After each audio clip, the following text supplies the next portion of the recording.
Counterspy.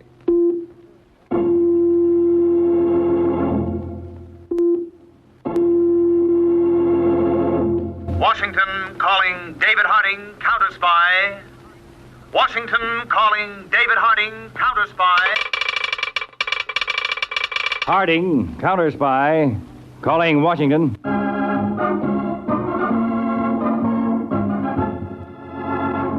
United States Counterspies, especially appointed to investigate and combat the enemies of our country, both at home and abroad.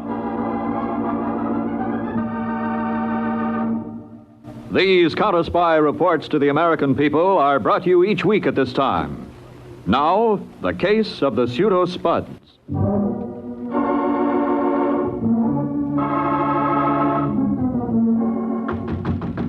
Yeah, just a minute.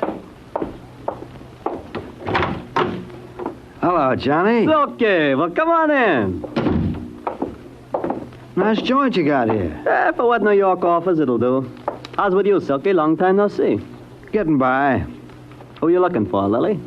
Never met her. Just heard about her. Like to see her. She home? No, she's got one more show to do at the club tonight. Be here in about half an hour. Half an hour, huh? Yeah, stick around. You know, I could never figure the story on her. What do you mean, Silky? Well, here she has Dirk Martin on the string. Biggest gambler in town. Fur coats, jewels, anything she wants. And she blows them all for you. What's wrong with that? Oh, look, let's not kid ourselves. You're no big-timer. You're just a small-time hood liable to get his head blown off any minute. What's the secret, Johnny? I'll show it to you. Wedding ring, huh? That's right. I heard you got married. It's as simple as that, Silky. Too bad Dirk didn't know the secret. Look, Silky, I don't like the way the conversation's going. What's on your mind? I guess you ain't heard, kid. Heard what? I'm working for Dirk Martin now. Working for Martin? I didn't even know you knew him. Didn't you? So he's still peeved about Lily. No, he ain't peeved, Johnny. Oh, I'm glad to hear that. He just hates your guts. That's why he sent me around. We're going over, huh? It ain't that simple, Johnny. He wants Lil back. Oh, he does. Well, let him try to get her to leave me. Yeah, Dirk figures she won't. That's why you're gonna leave her. Permanently.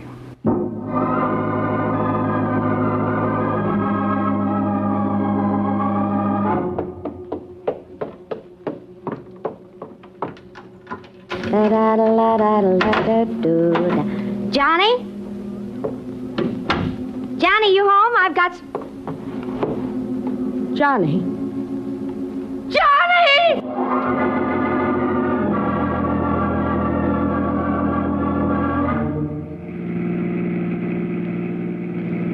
Car number 14. Car number 14. This is a 3-2 signal. Investigate report of murder, 413 East Houston Street.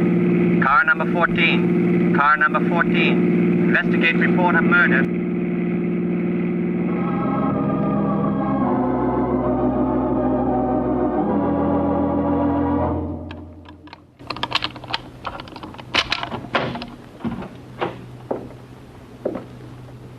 Johnny. Johnny. A place can become lonely all of a sudden, can't it? What? I suppose I shouldn't intrude at a time like this, Mrs. Darvell. What do you want? Who are you? A friend, I hope. And I think I want the same thing as you do. Same thing. Johnny's murderer. I heard the flash on the radio the other day. Johnny, do you know who it was? Yes. Who? Tell me, Easy, Mrs. Darvell. I can't prove anything. I just know it from the grapevine. Who? What's his name? Can't you guess? Everybody liked Johnny. He didn't... Everybody except Dirk Martin. Dirk. That's the word that's out. Dirk. A gun, Mrs. Darvell? That's hardly the smart thing. Get out of my way. Wait till I close the door. Don't try and stop me, whoever you are. I should have known it was Look, Dirk. Mrs. Darvell, my name is Gordon, Silky Gordon. I want to get Martin, too, but not the stupid way. That's why I came here. Now, I think that both of us can work together and be in the clear. If you're trying to stop me... I'm trying to help you. How'd you like to take Dirk Martin for a bundle of dough, frame him on a federal rap that he'll never get out of, and stay in the clear yourself? That's the real way to even things up for your Johnny. All right, Gordon. Talk.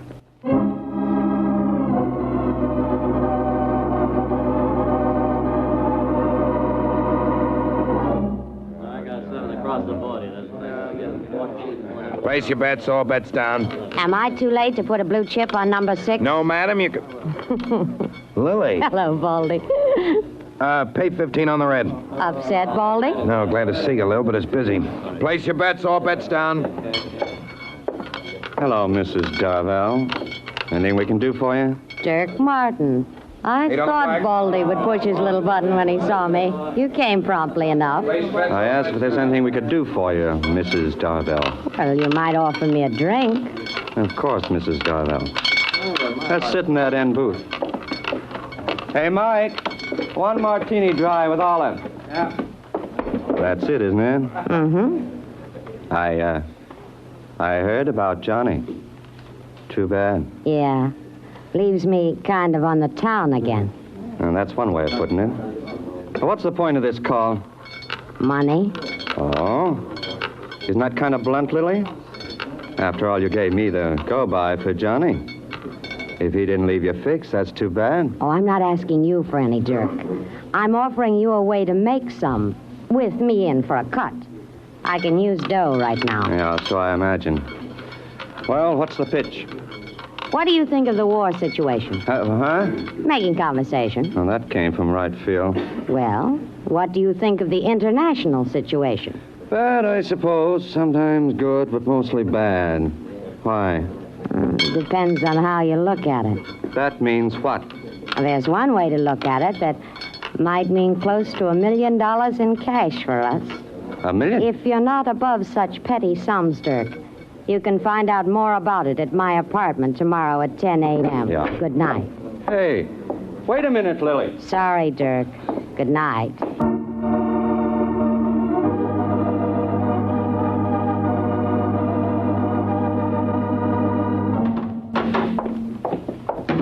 Mr. Harding, all the heads of our regional counterspy offices are assembled in the auditorium. How good, Peter. Have arrangements been made to fly them back to their offices as soon as the meeting's over? Yes, sir. Okay, let's go. Right.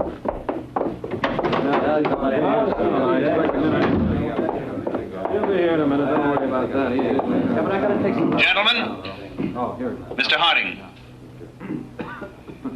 Greetings, gentlemen. It's been quite some time since I've seen all our Counterspy regional directors together like this. But I've called you here for briefing and information regarding the grave foreign situation. But first, a bit of good news. Our Counterspy budget has been increased considerably. Enough so that each regional office can have almost twice the number of agents you are now staffed with. This increase has been granted for a definite purpose. The United States wants to make sure that there will be no repetition of the scrap metal to Japan situation at this particular time. The additional personnel will be used to check all export shipments leaving this country. All suspicious shipments will be reported to this headquarters immediately for further action. That is all, gentlemen. The rest of your instructions are in the mimeograph pamphlet handed to you.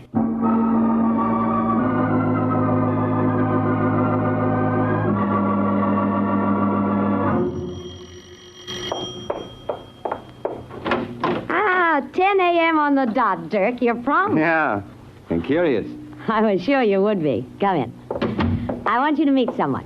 Meet someone. What do you mean? Relax, Dirk. It's not the law, and it's no one you know.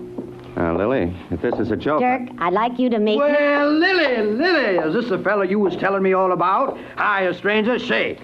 Shake? Yes, Gordon's the name. G-O-R, Gordon. Little joke of my own. I never have to spell it out. No? Say, that's a mighty good grip you got there. Stand up to any man in Idaho, except me. So what do you want? I hope I didn't hurt you, boy. I got a powerful grip myself. Get it from farming, you know. It strengthens the wrist. Mr. Gordon, would you get me my cigarettes? They're in the kitchen. Why, sure thing, little gal. In 2 shakes of a lamb's tail. I'll be right back. What was that? Like him? A plow jockey. Who likes or doesn't like? Well, I thought What's the that play, you... Lily? First you mention the international situation and then $1 million. Now you spring this hayseed on me. I heard that, boy. Hayseed, is it? Now, look, mister, I like your looks, but I don't allow no man to insult me. Ah, take it easy, Gordon. I didn't All insult you. right, Silky, drop the act. Save it for the paying customer. Okay, Lily. Look, I got him a little white around the gills. I thought he thought I was going to take a swing at him. Huh? Hey, what is this, huh? Meet Silky Gordon, one of the best con men in the business. Hiya, Martin. I had you going, huh? Yeah. Hey, Lily, Silky will take over from here. He's got an idea that his act and your dough will net us $1 million to split 3 ways. How? In one word, potatoes. What? Those little things you fry, boil, or mash. And that I grow out on my Idaho farm and supposedly deal in. Potatoes? You mean $1 million out of spuds?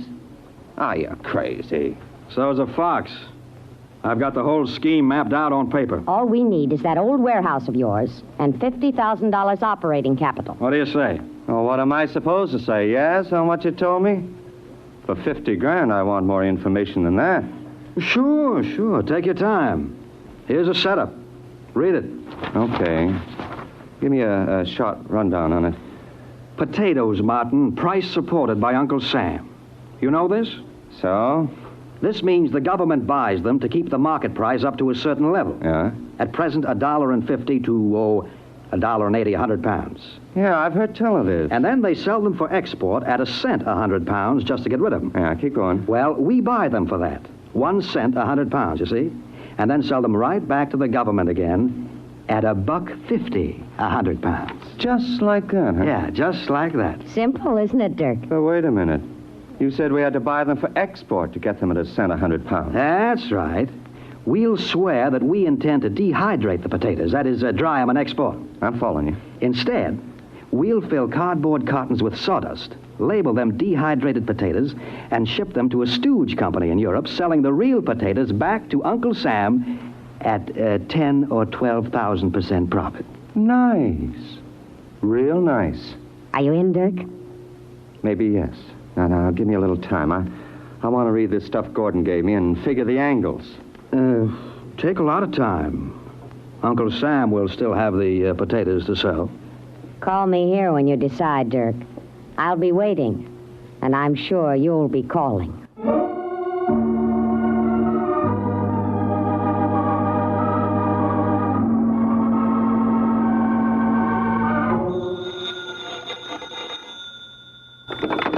Hello. Dirk, Lily. I knew you'd call. Are you in? Yeah. I'm having the boys clean out the warehouse. And what about the $50,000 capital? You'll get it in a couple of days. Oh, that's the way we like to do business, Dirk. And tell Silky to start the ball rolling. And Lily, remember, I'll be watching you all the way. I'm sure you will. Goodbye. Derek left? Yes, Silky. He bit? With all his teeth, the rat. Wonderful. When's he coming across with the 50 G's? In a couple of days. And as soon as we get his dough, we start fitting him for the frame.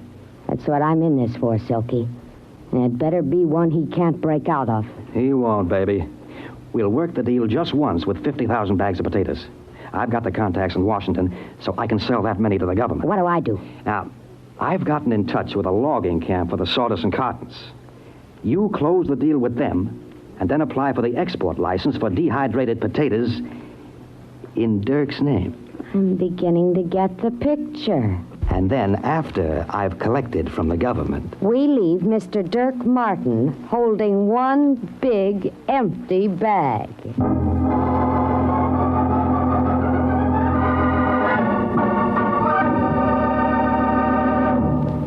You are listening to the case of the Pseudo Spuds on Counterspy. Tonight on NBC, it's the big show once again over most of these stations. Tallulah Bankhead is your MC, and just listen to a few of the stars who will be with you tonight. Bob Hope, Eddie Cantor, Jimmy Durante, Perry Como, Jose Ferrer, Mindy Carson, Meredith Wilson and his orchestra, and a host of other great performers. For an hour and a half of the best in comedy, music, and drama, it's the big show tonight. Another Sunday evening favorite is Theater Guild on the Air. And this week's hour-long Theater Guild production is Dr. Jekyll and Mr. Hyde, starring Frederick March, Barbara Bel Geddes, and Hugh Williams. The chimes are your invitation to top Sunday evening listening here on NBC. Now, back to Counterspy.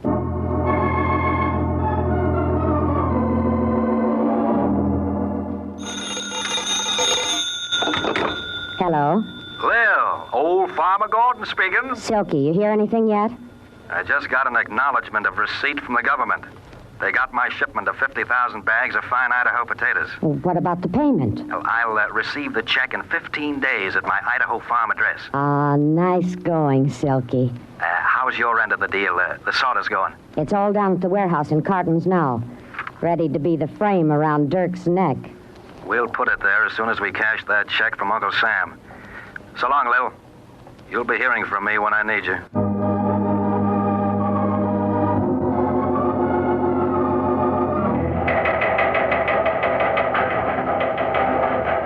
York Counterspy section from Export Section, Commerce Department.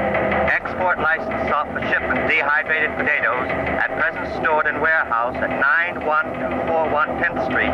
Request routine check and approval your department before granting license.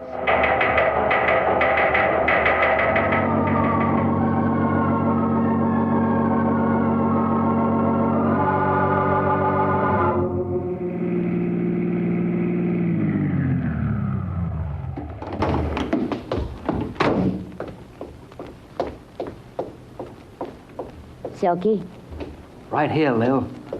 In the warehouse door. have you got the stuff? 2 5-gallon cans. How about the insurance? I took it out in Dirk Martin's name. No action on the export license yet? Not so far. Well, I was just wondering.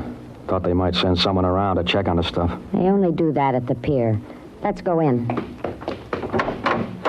You sure Dirk won't yell copper? How can he?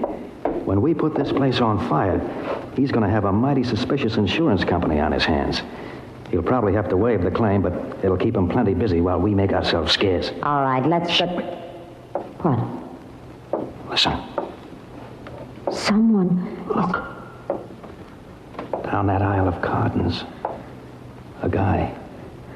Prying into him. Who could be... Customs Department, I bet. If he finds out about the sawdust... I know what you mean. Listen, Silky. Yeah? I'll go down and get his attention. You come round the back and jump him. Right. You there. What? What's the meaning of this? Who are you? Oh, excuse me, miss. What are you doing in this warehouse? How'd you get in?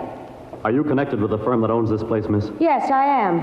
And I think it's my place to ask the questions, or would you rather I call an officer? Well, that won't be necessary. You see, Now, I'm the... Silky... Let go of me! You... Oh, no. No, you don't. Your knife, Silky, your knife!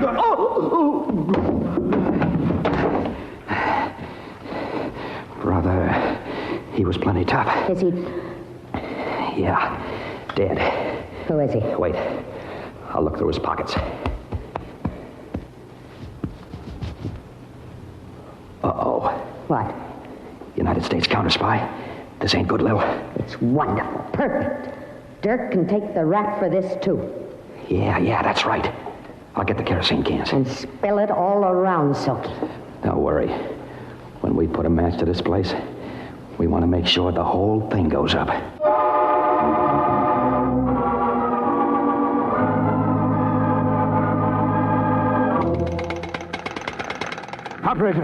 Operator, get me the fire department, quick. There's a fire in the warehouse at 10th and Front Street. This is the watchman on the pier across the way. You'd better get here quick. It's blazing. It's going up. The whole place is going up. Up here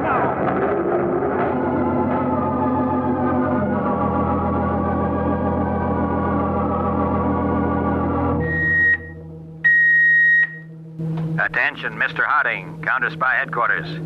Attention, Mr. Harding, Counterspy Headquarters. This is an emergency 3-2 flash.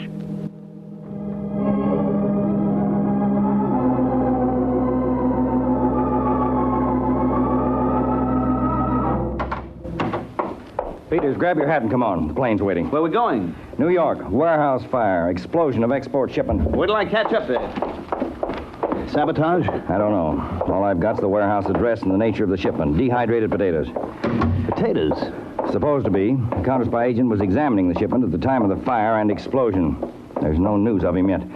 Now, when we land, Peters, you follow up on the material I'll give you. I'm going right to our New York laboratory and see what they've got.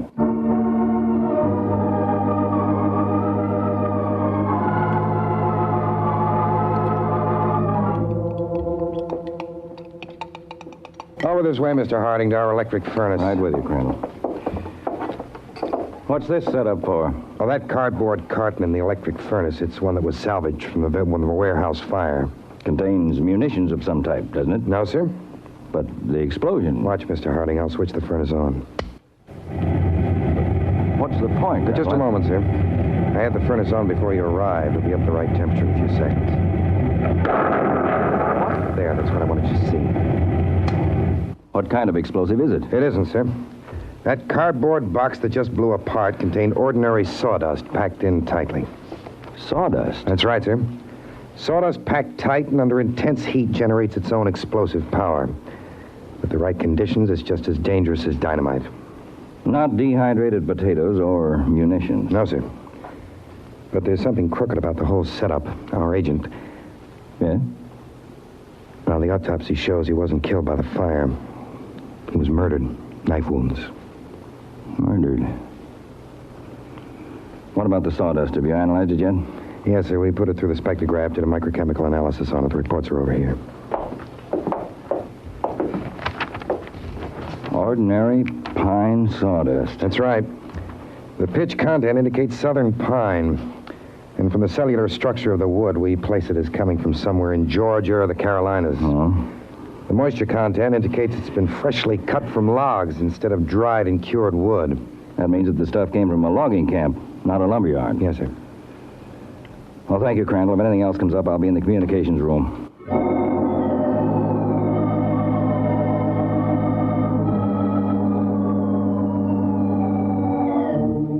To all field offices, Southern Regional District, United States Counterspies. Request immediate check of all logging camps in your field area. Ascertain methods of disposal and sale of sawdust. Check thoroughly and report to me on any new purchasers of item. Give this top priority.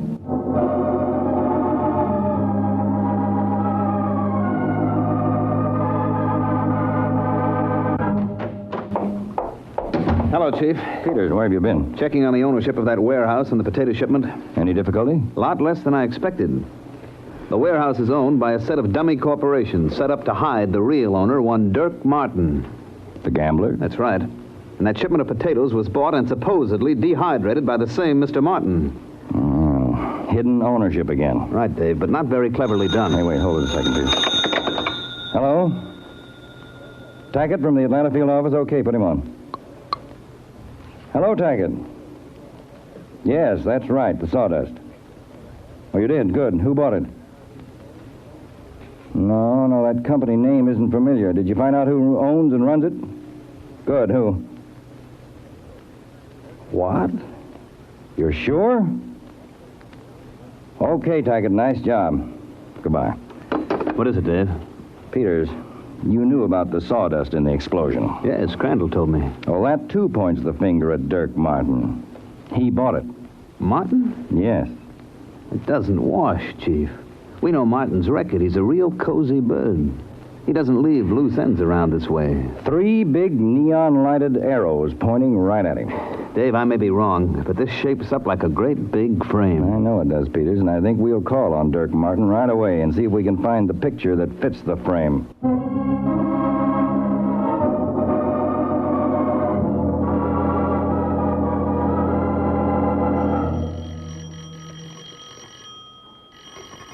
Silky, get that. I've got to finish packing. Pretty insistent, whoever it is. Well, open the door. That's the only way we can leave anyway. I don't like it, Lil. You open it. I'll cover you from behind the door. Dirk. That's right, baby. Inside. The idea, Dirk. You tell me what the idea is. My boys got word to me the warehouse is on fire, burned down. No kidding, Dirk. Do I look like I'm kidding? But that's wonderful, a break for all of us. Now we're completely covered. The fire will hide everything. There's one phony shipment of sawdust we won't have to make. Was it phony? What do you mean? You said sawdust, and the place blew up completely. Maybe you were trying to use me as a front for some other kind of shipment, eh? Don't be crazy, Dirk. And maybe you know something about the body they found in the fire. Body? Yeah. Look, baby, you'd better start talking, or I'm going to have to slap a lot of words out of you. I wouldn't, Dirk. What? I had you covered from the minute you entered. So I was right. A big double cross.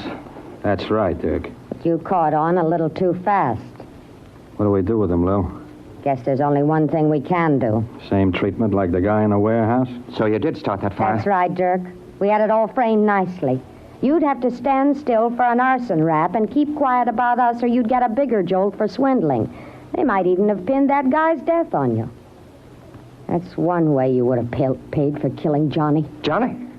Are you nuts? Tell him, Silky. Tell him what you told me about how he killed Johnny. Me kill Johnny? Yes, you wanted me back. It was the only way you figured I'd come. Look, Lily. There isn't a quail in the world I'd risk a murder rap for. I didn't shoot your Johnny boy. Silky, you said that Shouldn't believe everything I say, Lil. I needed you to pull this racket on Dirk. Getting you through Johnny was the fastest way. You killed him. That's right, baby. And it looks like the same deal for you and Dirk Martin, so there'll be no more talking. Martin has already talked. What? Oh, United States Counterspy. Why, you stinking He's out of action, Chief. You'd better not try the same move, Mrs. Darvell. So Dirk Martin's a stoolie. You bet I am, baby, when it comes to standing still for a murder rap. Did he tell you everything? Did he tell you about the deal? He did, Mrs. Darvell, all about your big swindle, stealing money from the government at the expense of our fighting men, at a time when we need every dollar for defense, and he's going to stand trial for it. But not for murder, baby. You can take that one alone. All right, Peters, take them both out of here.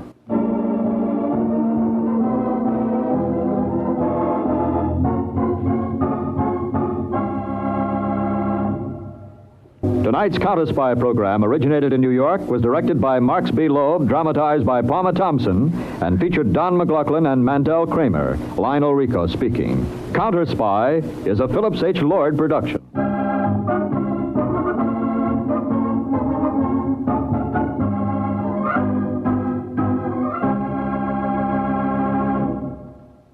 Three chimes mean good times on NBC.